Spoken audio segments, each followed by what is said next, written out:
This is Growthaholics.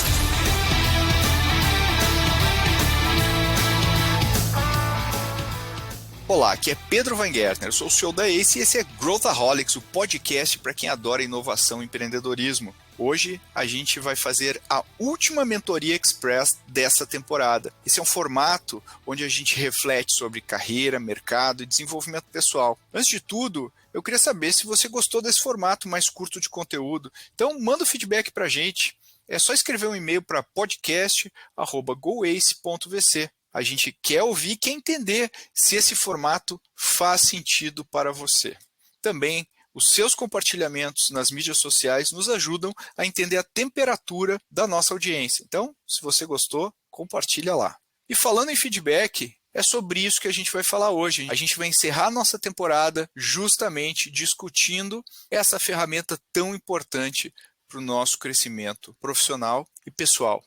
Eu gosto de pensar no feedback de duas formas. Primeiro, a forma mais simples e óbvia de feedback é o feedback daquilo que acontece. Ou seja, eu queria atingir um determinado resultado, eu fiz uma determinada ação e o resultado daquilo é o meu feedback imediato. Esse tipo de feedback nos dá uma mensagem muito clara, se eu consegui ou não consegui fazer aquilo que eu me propus. E eu acho que, partindo disso, a maneira que eu gosto de enxergar o feedback é, por exemplo, num time onde a gente está jogando um determinado esporte. Imagina que todos nós estamos na quadra e a gente quer ganhar o jogo, a gente quer ganhar a temporada, a gente, enfim, quer vencer todos nós juntos. Para a gente vencer, todo mundo tem que ter a sua melhor performance na sua atividade específica. Se eu vejo alguém na quadra que, por exemplo, está dando uma pisada um pouco diferente e isso pode estar atrapalhando a performance dessa pessoa, eu posso chegar para essa pessoa e falar, olha, você viu que o seu passo está um pouquinho inclinado, se você ajustar um pouco o seu rumo, talvez isso gere mais impulso na hora de correr. Essa é exatamente a representação mental para mim do feedback. É como que nós nos ajudamos num contexto onde todos nós, como time, queremos atingir o resultado e como um ajuda o outro a melhorar a sua performance. O feedback ganhou uma reputação muito negativa no meio corporativo, porque a gente associa o feedback a críticas em relação a gente. O feedback funciona para nós melhorarmos o nosso nível de execução e eu considero o feedback quase que um presente que a gente recebe. Eu sei que às vezes é difícil receber, e a gente vai falar um pouquinho mais sobre isso. Mas a coisa mais importante é que a gente consiga dar e receber bons feedbacks. Normalmente a gente associa o feedback àquele evento formal, onde a gente senta e alguém nos fala o que está errado ou quais as coisas que eu preciso melhorar.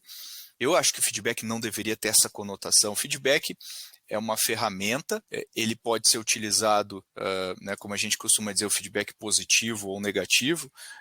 Normalmente, o feedback positivo tem um impacto muito melhor sobre a performance das pessoas, as pessoas respondem muito melhor ao feedback positivo. Embora o feedback negativo também tenha o seu papel dentro do conjunto de ferramentas que a gente usa no dia a dia. E ele não deveria ser unidirecional ou da liderança para as pessoas lideradas, mas o feedback deveria ser multidirecional, tanto para cima, quanto para baixo, quanto lateral. E a gente, aqui na ACE, um dos nossos valores é franqueza em qualquer situação. É fácil falar, é difícil fazer, porque na hora que a gente se depara com uma situação onde a gente precisa dar um feedback não muito fácil, é comum a gente não dar, porque a gente quer evitar o conflito, mas aqui na ACE a gente valoriza muito isso e a gente acha que feedbacks constantes, quando bem administrados, criam um clima de muita confiança no time. Em um episódio recente aqui no Growthaholics, eu conversei com a Maju e a Camila sobre liderança situacional. A gente falou sobre a importância dessa adaptação do estilo de liderança de acordo com o nível de maturidade profissional de cada um, de cada colaborador. E como isso só é possível quando existe um diálogo honesto e construtivo entre as partes. O feedback faz parte desse processo, sendo crucial para os dois lados se entenderem. Vamos escutar o que a gente falou nesse episódio? Vamos pensar, então, quando a gente está falando da pessoa que... Vou pegar já o exemplo que você pegou, Pedro, que a pessoa quer fazer, tenho pouca habilidade técnica para fazer.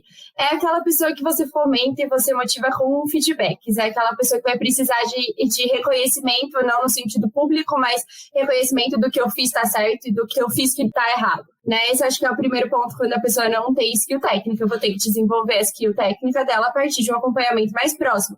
Então, eu vou desenhar o caminho para onde ela quer ir, eu vou verificar se todos os projetos que ela está tocando estão indo pelo caminho certo. E aí, acho que a maior pegadinha que é como você ser um treinador dessa pessoa, ao mesmo tempo sem você ser microgerenciador dessa pessoa. Acho que esse é o maior desafio. Quando a gente está olhando para alguém, quero fazer, né, e consigo fazer, que é aquela pessoa que já está ali, basicamente você já está delegando, você já é aquela liderança que já vai entregar para aquela pessoa um nível maior de confiança nas entregas dela. E aí, eu pelo menos entendo esse papel de delegar quando você coloca essa pessoa numa posição de ser mentora de outras. Como você consegue colocar aquela pessoa como exemplo para outras pessoas que estão dentro da sua equipe. Quando eu já estou pensando na pessoa que eu consigo fazer, mas eu não quero fazer, eu acho que essa é a maior pegadinha, porque aqui a gente entra dentro do dilema. Eu mantenho uma pessoa muito boa tecnicamente na minha equipe, ou eu prefiro desenvolver outra pessoa e deixar essa pessoa para outra área, levar ela para outra cadeira e realmente fazer essa movimentação. Porque você está pensando numa pessoa que não está feliz no trabalho onde ela está. Então, ela está na cadeira certa, ela está na área certa, ela está desempenhando o papel correto, entender exatamente por que ela não está querendo fazer aquilo. E o papel realmente é de trazer autoconfiança. Então, trazer ela para tomada de decisões, engajar ela em processos mais estratégicos, fazer com que essa brilho nos olhos pelo lugar e pelo cargo volte. Se não voltar realmente uma decisão de entender o porquê que ela está ali. E aquela pessoa que está soterrada em entregas, não consigo e nem quero fazer, é realmente você trabalhar o comportamental, que é ter os feedbacks constantes para ensinar a parte técnica, e ao mesmo tempo você trazer esse feedback de trazer autoconfiança, de levar ela para decisões maiores, de trazer a responsabilidade, e entender se realmente ela está na cadeira correta. Né? Não sei se faz sentido para vocês ali que estão dentro da prática, fica fácil também para vocês utilizarem esses conceitos. Conta um pouco, Maju. Muito bom esses conceitos, Cami. Como o Pedro falou, né? A teoria é linda, maravilhosa, mas ali no momento não é tão simples assim. Mas essas coisas também elas aparecem no dia a dia. Porque você, como líder, você começa também a ter ali um tato de como que as pessoas estão caminhando, o que serve também. A gente fala de liderança situacional, a gente trouxe aí duas visões, né, de liderança situacional. Normalmente o que as pessoas pensam, normalmente o que a teoria fala, mas a gente também tem aquele quê de você precisar saber o que atende aquele seu melhor colaborador.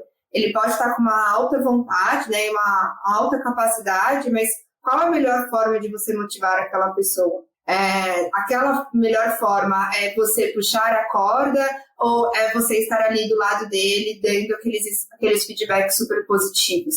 Então, além da gente entender aonde que essa pessoa está em relação ao seu nível de maturidade, a gente precisa entender qual a melhor forma que essa pessoa vai receber isso. E aí você só entende, você só compreende isso tendo ali uma abertura com aquele seu colaborador, né? Então, nos seus one-on-ones, nas suas conversas, quando você também se mostra frágil como líder, essa pessoa também vai abrir ali quais são os principais pontos que ela está com problema, e aí sim vocês começam a ter uma conversa mais transparente de, ok, como que a gente sai daqui e vai para algum outro lugar em conjunto, né?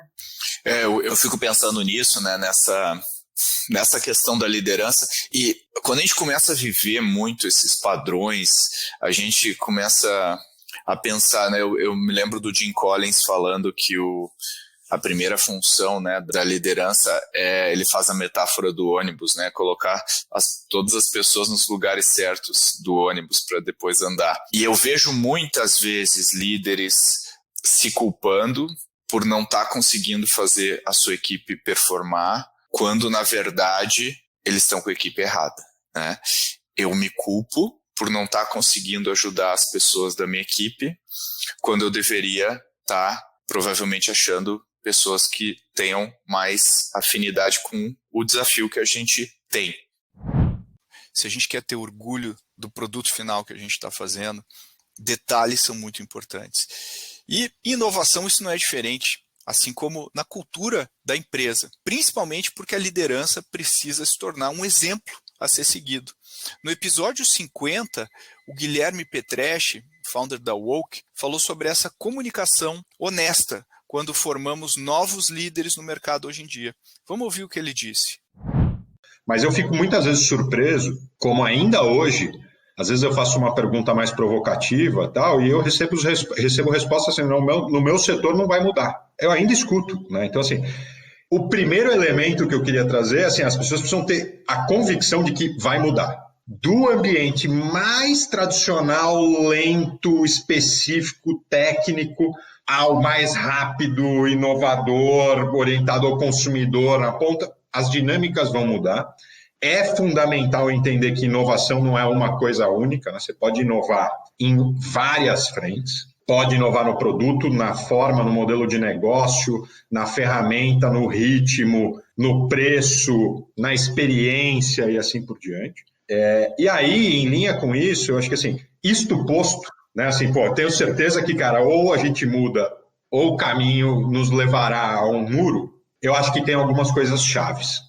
O primeiro é assim, a gente precisa entender que ou empoderamos as pessoas do seu próprio autodesenvolvimento, ou a gente não forma nenhum líder, nem líder e nem inovador. Nem líder e inovador, né? As pessoas precisam estar empoderadas disso. Depois, a gente precisa criar um ambiente de comunicação honesta. Chega de comunicação de chutar a bola para o lado, seja de projetos que endereçam uma pequena parte do todo ou recursos dedicados só para inglês ver, né? E no mundo do desenvolvimento de formação de líderes é impressionante quanto disso existe. Ô Gui, você pode dar um exemplo dessa comunicação indireta, ou enfim, só para, acho que é legal para o pessoal que está ouvindo? Posso, e posso inclusive dar uma recomendação de uma linha que eu particularmente acredito muito e recomendo um livro chamado Powerful, né, da Patty McCord, que, enfim, foi a primeira VP de RH do Netflix. E co-fundadora, co-construtora da cultura Netflix tão famosa, onde este pilar, inclusive, é chave. Recomendo muito a leitura, porque ali, assim, vários mitos caem por terra, como você pode ter uma comunicação honesta, clara, como essa relação que a gente ainda tem no mundo organizacional tradicional ao redor do mundo, né, dessa dependência das pessoas com a organização e da dependência da organização com a pessoa, um vínculo que é maléfico, eu diria, para os dois lados, né? Enquanto numa cultura de comunicação honesta e transparente, a gente não deveria ter, nem sob o ponto de vista do colaborador, nem sob o ponto de vista da empresa ou do líder e vice-versa, nenhuma restrição para dizer, cara, você não está entregando aquilo que você foi contratado para entregar. Tão simples quanto isso, né? Da mesma forma como a pessoa deveria ter total liberdade e se sentir extremamente confortável para dizer, esta empresa não tem mais o desafio que eu entendo ser chave para o meu próximo ciclo de desenvolvimento. E essa conversa está tudo bem, ela é produtiva, né? A gente tem que fugir da procrastinação, né?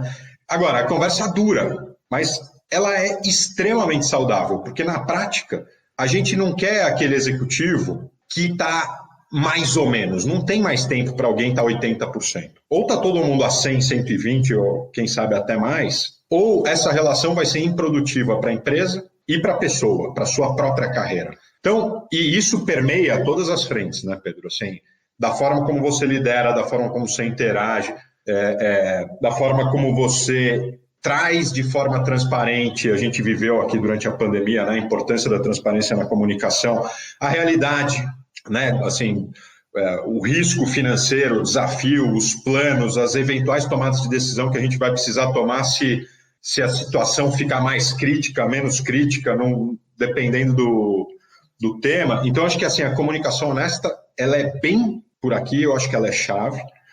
Desmistificar como que o aprendizado acontece, né? Então, assim, não basta dar um curso, né? Assim, minha crença pessoal, de tudo que a gente estuda, primeiro é autoconhecimento. A gente precisa estimular autoconhecimento. Depois a gente precisa ajudar ou estimular que a pessoa busque educação. Depois, talvez como responsabilidade da empresa e dos líderes, é criar espaço para a pessoa ter experiência, pôr aquilo em prática, de fato. E por último, conexão. Está conectado. O aprendizado vem né, de pessoas com visões de mundo diferentes, experiências completamente diferentes, setores completamente diferentes, isso estimula lideranças inovadoras, capazes de conectar informações que não estão ali na nossa primeira camada, né, possível de se enxergar. Não se estimula e não se cria liderança se a gente não tiver exemplo, né? Para trazer um exemplo do que eu quero dizer aqui, muitas vezes eu escuto o seguinte: pô, o cara tem que se expor, tem que conhecer o mundo das startups e tal. Aí você pergunta, e você? Quantas startups do seu setor você se relaciona? Puta, minha agenda tá complexa. Qual é a chance dos teus liderados se exporem, né, a esse ambiente, agirem dessa forma? É zero, não vai acontecer, né? E ter a pele no jogo, né? Precisa tomar risco, precisa, cara, tá envolvido, porque senão não estimula que as outras pessoas façam ou ajam da mesma maneira. A comunicação honesta entre todas as partes não é fácil, não é simples, mas eu acredito que se a gente quer estabelecer boas relações no ambiente profissional, especialmente se a gente quiser inovar, a gente precisa gerar muita confiança entre todos os envolvidos. E é um dos grandes desafios das lideranças estabelecer esse ambiente. Dar e receber feedback é crucial, não apenas para entender a sua função em um projeto, mas também permitir que um líder se aprofunde ainda mais nos objetivos que a equipe tem em comum. Eu acho que uma das coisas que mais foram importantes para mim na minha jornada é entender que o feedback não diz respeito a quem você é enquanto pessoa. O feedback diz respeito a um comportamento percebido por alguém num recorte bastante restrito de quem você foi naquele instante. Não levar o feedback para o lado, eu acho que é impossível não levar para o lado pessoal, mas não levar o feedback para um lado destrutivo, para um lado onde a gente acha que está tudo errado, é uma habilidade que a gente desenvolve com o passar do tempo.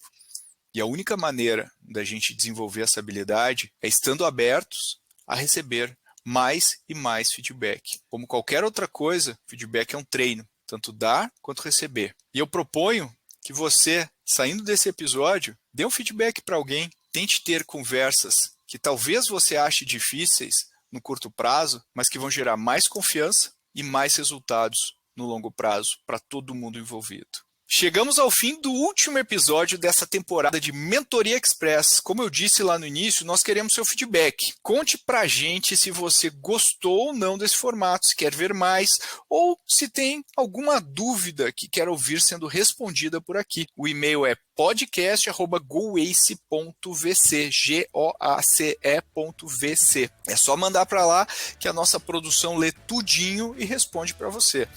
Não esqueça de compartilhar o nosso podcast com todo mundo. Até a próxima.